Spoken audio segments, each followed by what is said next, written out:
శ్రీ పల్లా రాజేశ్వర రెడ్డి గారు. అధ్యక్ష, మొట్టమొదటిసారి అసెంబ్లీలో గవర్నర్ ప్రసంగంపై మాట్లాడడానికి అవకాశం ఇచ్చినందుకు మీకు ధన్యవాదాలు తెలియజేస్తున్నాను. అదేవిధంగా మా భారత రాష్ట్ర సమితి పక్షాన నన్ను మాట్లాడడానికి అవకాశం ఇచ్చిన మా నాయకులు కేసీఆర్ గారు కూడా ధన్యవాదాలు తెలియజేస్తున్నాను.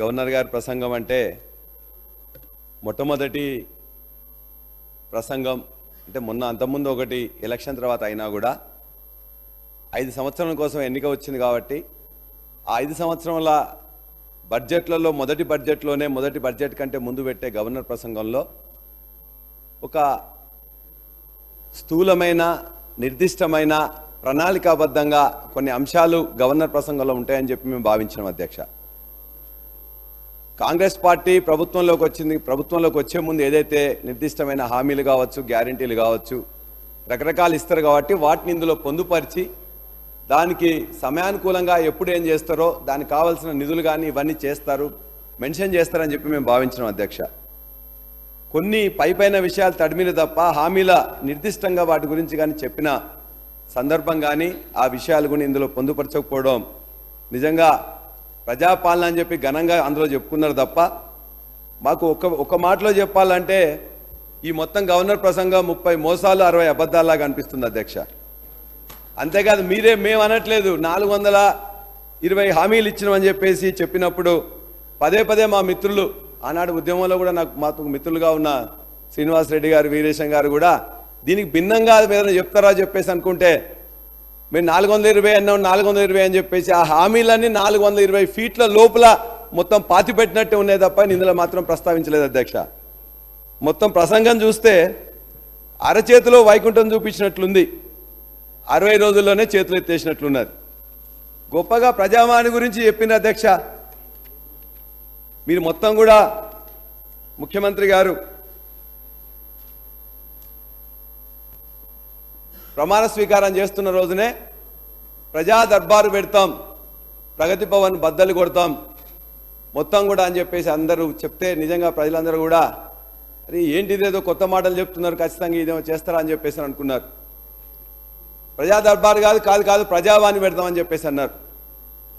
అదే ప్రగతి భవన్లో అంతకుముందు అనేక సార్లు కూడా మొట్టమొదటిసారి ఆ ప్రగతి భవన్లో భాగంగా ఉన్న జనహితలోనే ఒక 1000 మంది జర్నలిస్టులతో సమావేశం పెట్టి జర్నలిస్టులకు 100 కోట్లు రిలీజ్ చేసింది అదే భవనంలో. అధ్యక్ష, అదే భవనంలో అంగన్వాడీలకు అన్నం పెట్టి మొత్తం కూడా వాళ్ళ జీతభత్యాలు పెంచింది అక్కడే. అధ్యక్ష, అక్కడనే ఇలా దళితుల్లో మార్పు తీసుకురావాలని చెప్పేసి అఖిలపక్ష సమావేశం పెడితే అందులో గౌరవ మంత్రివర్యులు బట్టి విక్రమార్క గారు ఆనాడు కూడా వచ్చి మొత్తం కూడా చర్చించిన తర్వాత నిర్ణయం తీసుకుంది అక్కడే. అధ్యక్ష, ఆనాటి వ్యవసాయ శాఖ మంత్రి పోచారం శ్రీనివాసరెడ్డి గారి నాయకత్వంలో మొత్తం కూడా నాయకులందరూ కూడా అక్కడికి వచ్చినట్లయితే మొత్తం కూడా రైతు నాయకులందరూ వచ్చినట్లయితే రైతులతో మాట్లాడి రైతు బంధుని ప్రవేశపెట్టింది కూడా అదే జనహితల. అధ్యక్ష, అక్కడనే సింగరేణి నాయకులందరూ వస్తే కూడా సింగరేణి కార్మికులందరూ కూడా పిలిచి భోజనం పెట్టేసి సింగరేణి నాయకుల సమస్యలు తీర్చింది కూడా అక్కడే. అధ్యక్ష, అంతే తప్ప అదేదో ప్రజలకు దూరంగా ఉన్న భవనం కాదు అధ్యక్ష, ప్రజల భవనంగా ప్రగతి భవన్ విరాసిల్లింది. కానీ అనేకం ఈ విధంగా వేలాది మంది లక్షలాది మంది ప్రజలను కలిసిన దాన్ని ఓకే పేరు మార్చారు, బాగుంది. ప్రజా దర్బార్ అన్నారు కాదు, ప్రజావాణి అన్నారు. ముఖ్యమంత్రి గారు నేను ప్రతిరోజు కూడా ఖచ్చితంగా ఒక రోజు అక్కడ కూర్చుంటాను, గంట కూర్చుంటాను, ఖచ్చితంగా కూర్చొని ప్రజల యొక్క బాధలు స్వయంగా వింటాను, స్వయంగా వింటేనే ఆ సమస్యలు తీరుతాయని చెప్పేసి ముఖ్యమంత్రి గారు రేవంత్ రెడ్డి గారు చెప్పారు. మేము నిజమే అనుకున్నాం. ఒకరోజు వచ్చిండ్రు, మొత్తం కూడా అంతా అయిపోయిన తర్వాత ఒక 6 నిమిషాలు మొత్తం మీద కూడా వాటిని స్వీకరించింది. ఆ తర్వాత మేము అనుకున్నాం మంత్రులందరూ కూడా మీరు కూడా రోజుకోసారి పోవాలని చెప్పేసి అన్నారు. ఆ తర్వాత వారానికి ఒకరు లేకపోతే ఒక్కొక్కరు మంత్రులు కూడా అప్పుడప్పుడు పోయినారు. అధ్యక్ష, మంత్రులు కూడా మాకు కూడా శాఖలు వచ్చినాయి, మేము కూడా శాఖల్లో బిజీ ఉండాలని చెప్పేసి అని ఆ మంత్రులు కూడా చివరిగా కీలక అధికారులు పోతామని చెప్పింది. అధ్యక్ష, ఆ అధికారులు కూడా కొంతమంది పోయినారు. అధ్యక్ష, 2 రోజులు 3 రోజులు పోయినారు. అధ్యక్ష, ఆ తర్వాత కీలక అధికారులు పోయినారు, ఒక అధికారి వచ్చిండ్రు, మళ్ళా మారినరు, కొత్త అధికారి వచ్చిండ్రు. చివరికి అధ్యక్ష ఇవాళ ఈ 2 నెలల 2 నెలలు అంటే 60 రోజులు. అధ్యక్ష, ఇవాళ అవుట్ సోర్సింగ్లో ఉన్న డాటా ఎంట్రీ ఆపరేటర్స్ ఇవాళ కిలోమీటర్లు 100 కిలోమీటర్ల నుంచి వచ్చిన వాళ్ళ యొక్క అప్లికేషన్ తీసుకునే దుస్థితి ఉన్నది. అధ్యక్ష, మేము అడిగేది ఇవాళ మీరు చెప్పింది గొప్పగా ఇవాళ ముఖ్యమంత్రి గారికి సమయం లేనట్లయితే మంత్రులు లేకపోతే కీలక అధికారులు లేకపోతే ఇంకెవరు వస్తున్నారు? అధికారులు కూడా లేకుండా డాటా ఎంట్రీ ఆపరేటర్లతో ఇవాళ వాళ్ళ దగ్గర తీసుకొని చివరికి రేపు పొద్దున ఒక డ్రాప్ బాక్స్ పెడతామని చెప్పేసి మాకు అర్థమవుతుంది అధ్యక్ష. మేము అందరినీ కోరుతున్నాం. ఇప్పుడే మా మిత్రులు శ్రీనివాసరెడ్డి గారు చెప్పిండ్రు, ఇవాళ ముఖ్యమంత్రి గారు ఇంతకుముందు కేసీఆర్ గారు ఎవరో ఆదేశిస్తే ఇంకోరు పాటించారని చెప్పేసి ముఖ్యమంత్రి గారు ఇప్పటిదాకా దరిదాపుగా 2 నెలల సమయంలో తప్పనిసరిగా అధిష్టానం దగ్గర పోవాలి కాబట్టి సగటున వారానికి ఒకసారి పోయింది. ఆ పక్కనున్న భవన్ నుంచి అక్కడి నుంచి పోతారు కాబట్టి కనీసం వారానికన్నా ఒకసారి వస్తేనన్నా బాగుండేది. వారు ఏదైతే చెప్పిన విధంగా వాళ్ళ అధిష్టానం దేవుడు శాసిస్తాడు, ఇక్కడ అరుణాచలం పాటిస్తాడు. మరి అదే కదా వారు చెప్పింది. ఇప్పుడు ఎవరు శాసిస్తున్నారు, ఎవరు పాటిస్తున్నారు?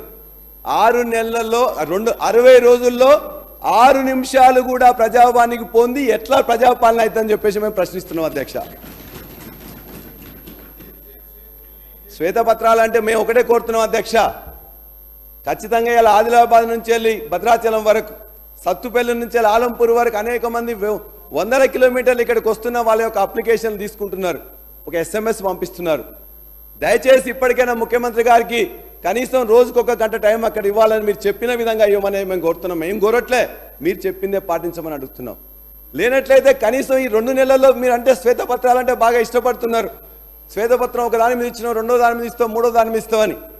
దాని మీద కూడా 2 నెలల్లో ఎన్ని సమస్యలు వచ్చినాయి, ఎన్నిటికీ పరిష్కారం ఇచ్చినాం, ఏమైందని చెప్పేసి 60 రోజుల్లో ఒకరికన్నా పరిష్కరించిందా? ఇస్తే ఈ సభలో ప్రవేశపెట్టాలని చెప్పి కూడా మేము కోరుతున్నాం అధ్యక్ష.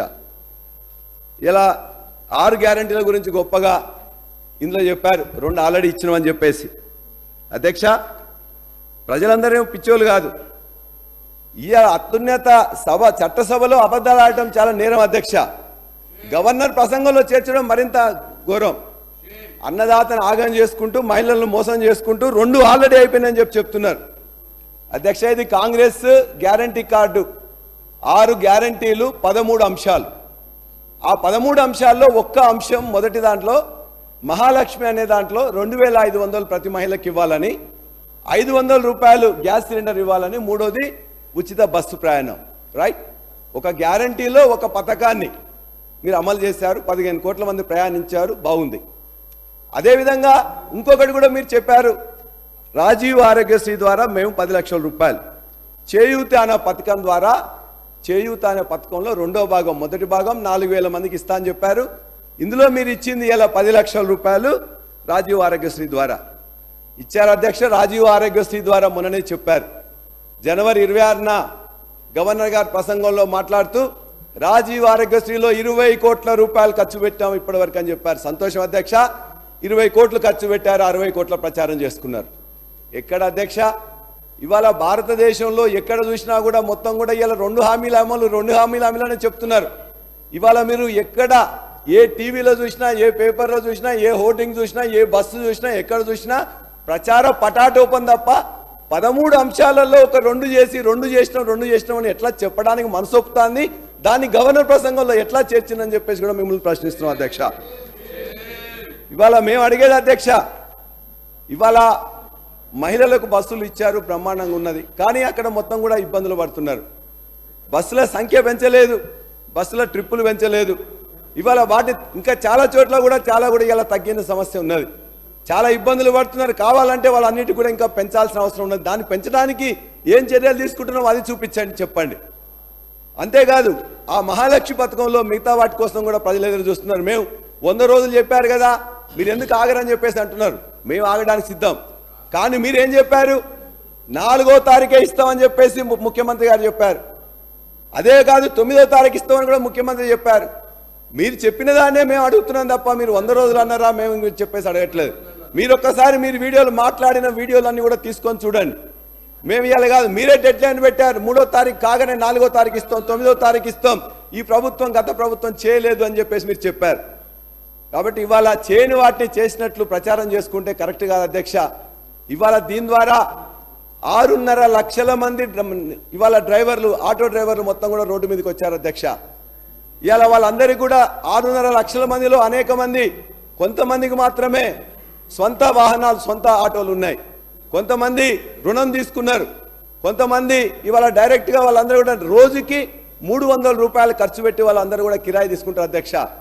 ఇవాళ నిన్నటి వరకు 21 మంది ఆటో డ్రైవర్లు ఆత్మహత్య చేసుకున్నారు. ఏ మహిళలకైతే ఉచితంగా మీరు ప్రయాణం చేయాలని చెప్పేసి ఒక గొప్ప వరం ఇచ్చారని చెప్పి మీరు భావిస్తున్నారో, ఈ యొక్క 21 మంది డ్రైవర్ల యొక్క భార్యలకు కూడా మీరు ఖచ్చితంగా ఎక్స్గ్రేషియా 20 లక్షల రూపాయలు ఎక్స్గ్రేషియా చేయాలని చెప్పేసి వారి తరఫున కోరుతున్నా అధ్యక్ష. అంతేకాదు మీరు కూడా ఇందులో ప్రకటించారు 6.5 లక్షల మంది ఇవాళ వాళ్ళందరికీ కూడా 70 నుండి 80% ఆదాయం తగ్గిపోయింది. 20-30% మాత్రమే ఆదాయం వస్తున్నది. ఇవాళ వాళ్ళ పొయ్యిలో పిల్లి లేవలేని పరిస్థితి ఉన్నది. వాళ్ళు ఎందుకంటే రోజు 300 రూపాయలు కిరాయి ఇవ్వాలి, 200 రూపాయలు డీజిల్ పోసుకోవాలి, వాళ్ళకి కనీసం 500-700 రూపాయలు అయితే 1000 రూపాయలు కూడా రావాలి.